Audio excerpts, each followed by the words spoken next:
सध्या सरकार असतानाही उद्योगमंत्री आले होते. उद्योगमंत्र्यांनी आश्वासित केले 31 ऑगस्ट आणि पुढील 10 महिन्यात काय प्रश्न असतील ते आम्ही सोडू, तरी पण उपोषणाची वेळ येते. याबद्दल काय सांगा? आत्तापर्यंत जेवढे उद्योगमंत्री आले त्याच्यात सगळ्यात कर्तबगार उद्योगमंत्री ते आहेत. आज चाकण MIDCमध्ये जेवढ्या समस्या वाढल्यात त्याच्यामध्ये बहुतांश समस्या त्यांच्यामुळं वाढल्या असं म्हटलं तरी वावगं ठरणार नाही. आम्ही महायुतीमध्ये जरूर आहोत, पण ते युतीचा धर्म पाळत नाही. महायुतीचा इथं प्लॉट विकायला, कंपन्याला प्लॉट द्यायला, या गोष्टीत ते अग्रेसर आहेत. पण या MIDCमध्ये त्या अडचणी आहेत त्या सोडायच्या बाबतीत ते अग्रेसर नाहीत. त्यांनी आले ते इथं समोर उपमुख्यमंत्र्याला बसवलं लोकांचे प्रश्न, परंतु गेल्यानंतर गेल्या 3 ते 4 दिवसामध्ये परत एक आम्हाला कुठं पडलं नाही. ते काम जे कंटिन्युटी व्हायला पाहिजे ते काहीच झालं नाही. कुठला GR निघाला नाही, कुठलं टेंडर निघालं नाही, कुठले अधिकारी परत आले नाहीत, काही नाही. आणि ते वादा करून गेलेत. जसं एखाद्या निवडणुकीमध्ये चुनावी जुमला असतो त्या पद्धतीने हे सगळं झालं आहे. असं करून चाकण MIDCमधले प्रश्न कधी सोडणार नाहीत. आज तुमच्यामुळं 17 गावं बाधित आहेत. त्या 17 गावातल्या प्रश्नाला सुद्धा तुम्ही बांधिलात. तुमचे कामगार ह्या आजूबाजूच्या परिसरामध्ये राहतात. तिथं ड्रेनेजची सिस्टीम असेल, रस्ता असेल, पिण्याचं पाणी असेल, लाईट असेल, ह्या सगळ्या बाबतीमध्ये सगळं त्यांनी निर्णय घेतले पाहिजे. काही गावात आता अशी आहेत की तिथं जमीनच शिल्लक नाही, फक्त रहिवासीच त्या ठिकाणी राहतात. तुम्ही आश्वासन दिलं MIDC झाल्यानंतर तुमच्या मुलांना आम्ही काम देऊ. आज MIDCमध्ये जर चाकण आणि खेडचा पत्ता असेल तर त्याचा रिझ्यूम फेकून दिला जातो. चाकणच्यापासून 60 किलोमीटर परिसरामध्ये कुठल्याही कामगाराची भरती केली जात नाही. इथले कॉन्ट्रॅक्ट बाहेरच्या लोकांना दिल्या जातात. बऱ्याच कंपनीमध्ये अशी परिस्थिती आहे की जे लेबर कॉन्ट्रॅक्ट आहेत हे बाहेरच्या लोकांना देतात. त्याचं कारण सगळ्यात महत्त्वाचं असं आहे की इथं बऱ्याच त्या कंपन्या आहेत, ह्या कंपन्या परदेशी कंपन्याच्या भागीदारीमध्ये आहेत. मॅनेजमेंट यांच्याकडे आहे, प्रोडक्शन त्यांचं आहे, ते लोक इथे नाही. आणि मग यांचा स्क्रॅपमध्ये जुमला चालतो, यांचा लेबर कॉन्ट्रॅक्टमध्ये जुमला जातो, त्यांचा सगळ्या गोष्टी ज्यामध्ये ते जुमला चालतो. स्थानिक लोक जर असतील तर यांचं सगळं पित्र उघडं पाडेल आणि त्या भीतीपोटी ते इथल्या लोकांना कामही देत नाही, इथल्या कामगारांना ते कामावर घेत नाही. इथले रस्ते आज त्यांच्यामुळे आमचे सगळे खराब झालेत. आणि आज तेच लोक सांगतात की आम्ही कंपन्या घेऊन बाहेर चाललो. इथे येऊन बऱ्याच लोकांनी पैसे कमवू नये, त्यांच्या कंपन्याच्या जागा त्यांना अपुऱ्या पडायला लागल्यात आणि म्हणून काही लोक बाहेर जायला लागलेत, काही लोक बँक करप्ट झालेत. आजचीच एक गोष्ट मला ऐकायला मिळाली, इथं प्रोटेक्टो नावाची कंपनी 5 त्यांच्या कंपन्या होत्या. एवढं कर्ज त्यांनी काढलं की शेवटी ती कंपनी अवसानात निघाली.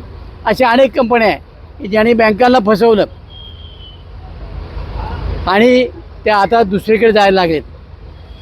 कंपनीचं नाव बदलणार, दुसरीकडे कंपनी काढणार. इथं अशा अनेक कंपन्या आहेत आणि त्यांनी सांगितलं या कंपन्या सोडून गेल्या, कंपन्या बंद पडल्या. सरकारने एकदा पूर्णपणानं माहिती आम्हाला द्यावी की बँक करप्ट किती कंपन्या आल्यात, अवसानामध्ये किती कंपन्या निघाल्यात, ज्या कंपनीच्या जागा कमी पडल्यात त्यांनी म्हणून दुसरीकडे किती घेतल्या हे सांगितलं पाहिजे. कंपन्याने आमचं कारण नसताना चाकणचं नाव बदनाम करू नये. त्या सगळ्यांना आमची हात जोडून विनंती राहणार आहे. शेवटी ज्याला धंदा कुठं करायचा तो तर ठरवत असतो. आम्ही आमंत्रण द्यायला गेलो नव्हतो, तुम्ही आलात, आम्ही तुमचा आनंदाने स्वीकार केला. आम्हाला नोकऱ्या तर तुम्ही दिल्या नाही. तुमच्यामुळं आमच्या अनेक समस्या या ठिकाणी वाढल्यात, त्या सगळ्यांना आम्ही तोंड देतो. आणि आज चाकणला इतकं बदनाम झालं आहे की नॅशनल न्यूज झाल्यात आणि जगामध्ये कळलं आहे की चाकणला खूप मोठी वाहतुकीची समस्या आहे, चाकणला फार मोठी अडचण आहे, मान्य करतो आम्ही. परंतु तरी मग कंपन्या कशाचं हे बाहेरच्या कंपन्या रोज इथं आम्हाला जागा कशा मागतात. अडचणी आहेत, या मुख्य कंपन्या आहेत त्या आता फक्त जोडणीचं काम करतात. बाकीच्या त्यांचे व्हेंडर आहेत त्यांना अडचणी आहेत. आमच्यासारखे अनेक असे व्हेंडर आहोत आम्ही की त्या कंपन्याला आम्ही मदत करतो. परंतु ह्या अडचणीला जबाबदार केवळ चाकण आणि चाकणचे लोक आहेत. अशा पद्धतीची त्या ठिकाणी की आमचं बेकायदेशीर पार्किंग होतं, आमच्या लोक शिस्त पाळत नाहीत, या सगळ्या गोष्टी मान्य आहेत. परंतु कंपनीने एवढ्या मोठ्या जागा घेतल्यानंतर डेव्हलप करताना ओढे नाले बुजवून टाकले, त्याचं पाणी रस्त्यावर यायला लागलं, त्यामुळे खड्डे पडायला लागले. सरकारच्या परीने मदत करत आहे, परंतु सरकारनं जेवढी मदत आम्हाला करायला पाहिजे तेवढी केली जात नाही. उलटं देसाई नावाचे फार विद्वान अध्यक्ष होते, जे MIDCचे मंत्री होते, त्यांनी आमच्याकडला आम्हाला जो टॅक्स मिळतो त्यातला 50% टॅक्स त्यांनी हे केला, MIDCकडे घेतला. आणि आज जेवढा टॅक्स त्यांनी गोळा केला त्याच्यातला निम्मा टॅक्स जे ते घेतात त्यातल्या किती रुपये खर्च केले ते आम्हाला त्यांनी दाखवावं. जेवढे आमची गावं बाधित आहेत तिथे 1 रुपया त्यांनी खर्च केलेला नाही. उद्योगमंत्री पुढे जाऊन असंही म्हणतात की मी कृतीशील उद्योगमंत्री आहे. काही लोक, स्थानिक लोक राजकारण करतात, याला जोडून पुढला प्रश्न आहे. आम्ही पत्रकारांनी प्रश्न विचारल्यानंतर त्यांनी असं सांगितलं, आम्ही सगळं ऑफ द रेकॉर्ड मिटिंगचं देतो तुम्हाला, सगळं रेकॉर्ड. एकही कंपनी बाहेर गेलेली नाही, काहीतरी चुकीची माहिती पसरवली जाते, याबद्दल काय सांगा? ते कुठल्या कृती समितीवर आहेत, इथले प्रश्न सोडवायच्या का वाढवायच्या ते एकदा आम्हाला त्यांनी सांगितलं पाहिजे. ते इथं आल्यानंतर आमच्यासारखी 3-3 वेळा आमदार झालेल्या लोकांना बोलवायला पाहिजे होते. आम्हाला इथे काय काय अडचणी आहेत त्या विचारायला पाहिजे होतं. माझ्या अगोदर राम कांडगे होते, त्यांच्या काळात MIDC सुरू आली, नंतर मी होतो, माझ्या काळात MIDCच्या बऱ्याचशा फेजेस झाल्या. आम्हाला तुम्ही एक वेळा शब्दाने बोलवलं नाही, विचारलं नाही. तुम्ही विरोधाचे आमदार घेऊन बसले, खासदार बसले आणि सांगितलं बघा आमच्या कामाला हे यांचासुद्धा पाठिंबा आहे. कुठला दिवा लावला, कुठलं काम केलं ते तरी एकदा त्यांनी सांगावं. आज ह्या ज्या अडचणी आहेत याला पूर्णपणे MIDC जबाबदार आहे. त्यांच्यामुळे हे सगळे प्रश्न निर्माण झाले. तुम्हाला आतले रस्ते मोठे करता आले, ॲप्रोच रस्ते तुमचे लहान राहिले, त्या ठिकाणी नॅरो रोड झाल्यामुळं तिथं कायम वाहतूक चोकअप होते आणि त्याचा परिणाम आम्हाला भोगायला लागतो. आम्हाला आज आजूबाजूच्या कुठल्या गावात जायचं म्हटलं तर तासनतास जावे लागतात. आम्हाला आमच्या नातेवाईकांकडे जाता येत नाही, आम्हाला शहरामध्ये जाता येत नाही. या सगळ्या गोष्टीचा परिणाम हा केवळ आणि केवळ MIDCमुळं आम्हाला भोगावा लागतो. त्यामुळे आता आश्वासनं दिलीत, ते आज जी आश्वासनं नाही, मागच्या कालखंडामध्ये ते आले, आश्वासन दिली. अजितदादा एकदा पहाटे आले, त्यांनी काही सूचना केल्या, सगळ्यांनी त्या सूचना ऐकल्या, दादा गेले, आमचे प्रश्न जसेच्या तसे राहिले. आज चाकण MIDCला कोणी वाली नाही, अशा प्रकारची परिस्थिती आहे. यांना इथनं उद्योगधंदे बाहेर जातात त्याचा आनंद आहे की काय ते आम्हाला कळत नाही. आणि जाणून बुजून आता मराठवाड्यामध्ये MIDC डेव्हलप करायचं काम चाललं, नागपूरला डेव्हलप करायचं चाललं आहे, जेणेकरून इथले उद्योगपती कंटाळले पाहिजेत आणि नागपूर औरंगाबादला आले पाहिजेत का, अशा काय प्रकारची सरकारची भूमिका आहे छुपी ते आम्हाला कळायला तयार नाही. कुठंतरी उद्योगमंत्र्यांनी विरोधी 2 नेत्यांना, खासदार आमदारांना शेजारी बसून कुठंतरी सहयोगी पक्षातल्या नेत्यांना डॉमिनेट करण्याचा प्रयत्न केला की 100% त्यांनी आम्हाला डॉमिनेटच केलं. आम्हाला कुठे बेरजेतच धरलं नाही, कारण सत्तेमध्ये आम्ही सहभागी आहोत. इथले पालकमंत्री राष्ट्रवादी काँग्रेस पक्षाचे आहेत. तुम्ही त्यांचा नावाचा उल्लेखसुद्धा कुठे केला नाही कोणी, किंवा आम्ही पालकमंत्र्याला सांगतो, आम्ही करतो. इथं जर तुम्हाला जिल्हा परिषदेची मदत लागली पालकमंत्री पाहिजेत, इथं DPDCची मदत लागली तर पालकमंत्री पाहिजेत. मग उद्योगमंत्री सगळ्या गोष्टी उद्योगामध्ये करणार आहेत का?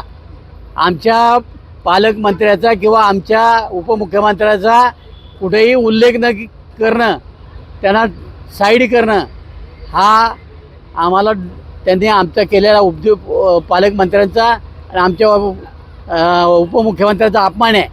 आज जसं काय राज्य फक्त राज्याचे उपमुख्यमंत्री आदरणीय एकनाथ शिंदेच चालवतात अशा प्रकारचं दाखवलं. कुठेही त्यांनी भारतीय जनता पक्षाचे नेते आणि राज्याचे मुख्यमंत्री यांना सांगू, यांना करू, यांच्याकडनं काही निर्णय घेऊ असं कुठेही सांगितलेलं नाही. म्हणजे हे सर्व सत्ताधीश झालेत की काय अशा प्रकारचा आमची भूमिका त्या दिवशी झाली. इथले विरोधी स्थानिक आमदार त्यांचे नेते आले असताना अर्धवट दौरा सोडून गेले आणि विरोधी आता सत्ताधारी पक्षाचे उद्योगमंत्री आले, मांडीला लावून बसले. कुठंतरी त्यांची जवळीक वाटते का? मुळात इथं शिंदे सेना आणि ठाकरे सेना यांनी एकत्र येऊनच आत्तापर्यंत निवडणुका लढवल्यात. ते त्यांना एकमेकाला मदत करतात. त्यांचा वाद फक्त ठाकरेपुरता आणि शिंदेपुरता आहे, खाली कुठेही वाद नाही. खाली ते सगळे एकमेकाच्या गळ्यात घालून येतात. त्यांचा वाद फक्त आमच्याशी आहे. ते फक्त राष्ट्रवादीला विरोध करतात. ते भारतीय जनता पक्ष असेल, शिंदे सेना असेल, ठाकरे सेना असेल, शरद पवार राष्ट्रवादी गट असेल, काँग्रेस असेल, सगळे एकत्र येतात आणि आम्हाला फक्त विरोध करतात. परवासुद्धा असंच झालं. त्यांनी आम्हालासुद्धा बोलू दिलं पाहिजे होतं, आमच्यासुद्धा म्हणणं ऐकायला पाहिजे होतं. असं बैठकीत कुठेही झालेलं नाही. आले 4-2 ठिकाणी गेले, बसले आणि मग सगळ्या उद्योगपतीचे किती उद्योगपती आले होते नावं सांगतील ते. प्रामुख्यानं तिथे HR हजर होते. कुठलाही उद्योगपती, छोटे मोठे उद्योगपती सोडले तर मोठे कुठले उद्योगपती नव्हते. आणि जे असोसिएशन 2 आहेत, एक चाकण इंडस्ट्रीचं असोसिएशन आणि दुसरे असोसिएशन, या दोनाचेच लोक जे असतात त्या ठिकाणी होते. त्या लोकांच्या ज्या समस्या आहेत आत्तापर्यंत त्याने आम्हाला कधी सांगितलं नाही, आमच्याशी कधी मिटिंग केला नाही. केवळ त्या उद्योगपतींना डवडंकी करायची होती का ते आम्हाला कळत नाही. केवळ या ठिकाणी मग का नाही उपोषणाला बसले, का नाही इथं समस्या येतात, गणेश बोत्रे उपोषणाला बसले, तुम्ही आले इथं, तुम्ही येऊन बसा ना आमच्याबरोबर. आम्ही तर इथं बसलो आहे आज तुमच्याकरता, तुम्ही इथं येऊन बसा. तुम्हाला फक्त मंत्र्याच्या समोर आम्ही काहीतरी केलं आहे असं दाखवायचं, त्याच्या पलीकडे काही केलं नाही. इथं असंही झालंय की स्थानिक नेत्यांनी तुमच्यावर आरोप केलाय की तुम्ही सत्तेत होता, तुम्ही आमदार होता, तुमच्या काळात काय झालं, आणि त्यांनी तुमच्याबरोबर पवार कुटुंबाही टीका केली. ही टीका कितपत योग्य आहे? ज्यांची लायकी नसणाऱ्या अशा माणसांनी पवार कुटुंबावर तक्रार करावी. गेली 60 वर्ष पवार कुटुंब पुणे जिल्ह्याची सेवा करत आहे. आज पुणे जिल्ह्याच्या एवढ्या सुधारणा आहेत त्या आल्यात. एका दिवशी कुठल्या सुधारणा होत नाही, हळूहळू करून सुधारणा होतात. कच्चा ते बारामतीचे उपमुख्यमंत्री झाले, मुख्यमंत्री झाले म्हणून बारामतीच्या समस्या संपल्यात असं काय नाही. रोज नवीन समस्या उभी राहते. चाकण 22,000चं गाव आहे, आज 5 लाखाचं झालं. यांच्या समस्या वाढल्या नाहीत. पिण्याचं पाणी असेल, गटर असेल, रस्ते असतील, या समस्या जर एवढ्या समस्या असत्या तर लोक इथं राहायला आले असते का? आणि ते आज सत्तेमध्ये आहेत.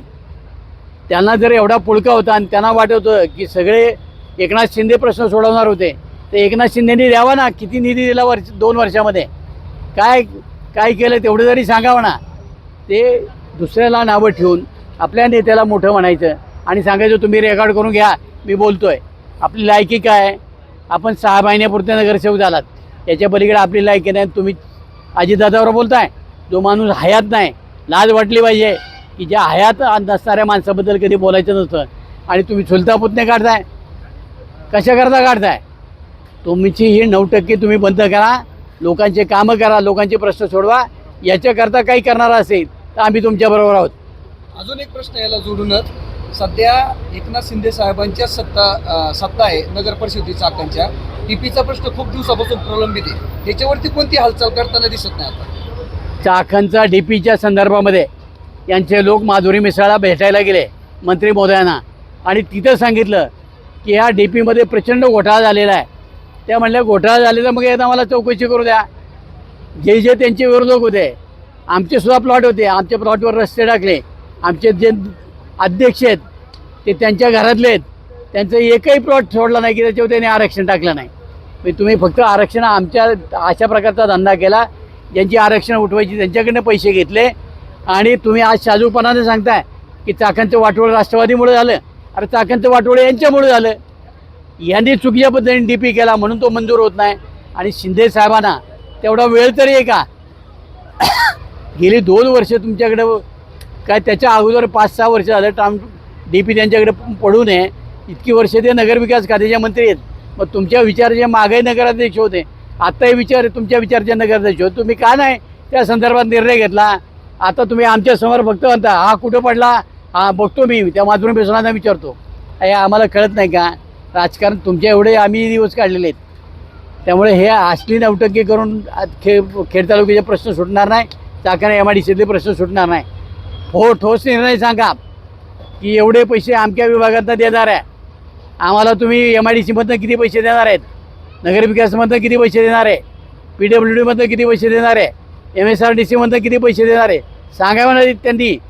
आज चाकण ते तळेगाव नुसता होईल होईल होईल रस्ता कुठं होतोय?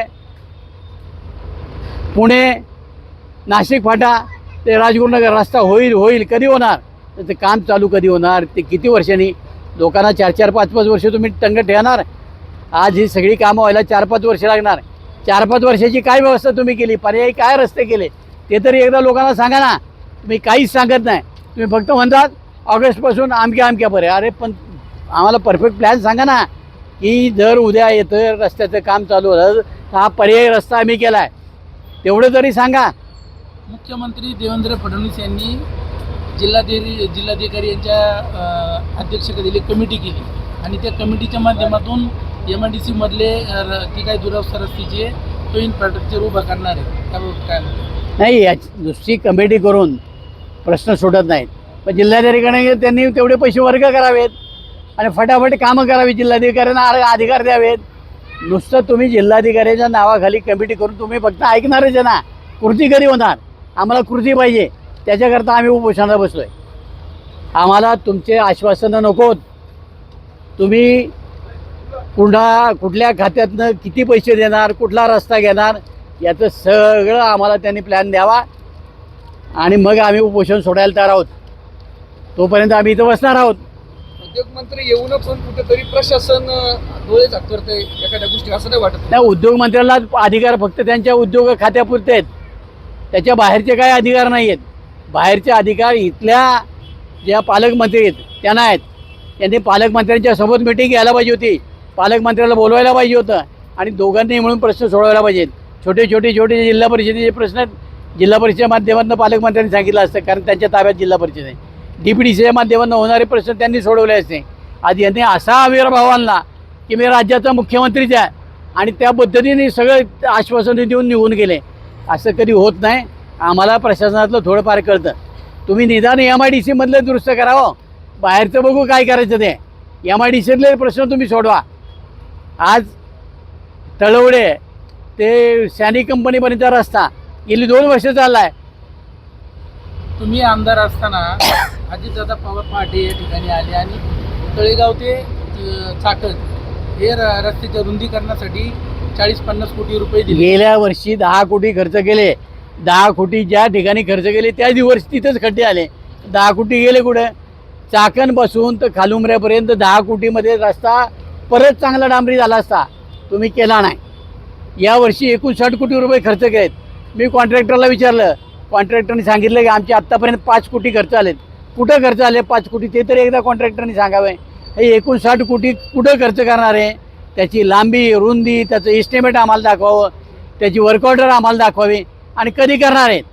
जानेवारीमध्ये दिल्यानंतर जानेवारी, फेब्रुवारी, मार्च, एप्रिल, मे, जून, जुलै, ऑगस्ट 8 महिने झाले. त्या दिवशी ठरलं की कॉन्ट्रॅक्टरला सस्पेंड करायचं. त्याच्यावर त्याला ब्लॅकलिस्टमध्ये टाकायचं.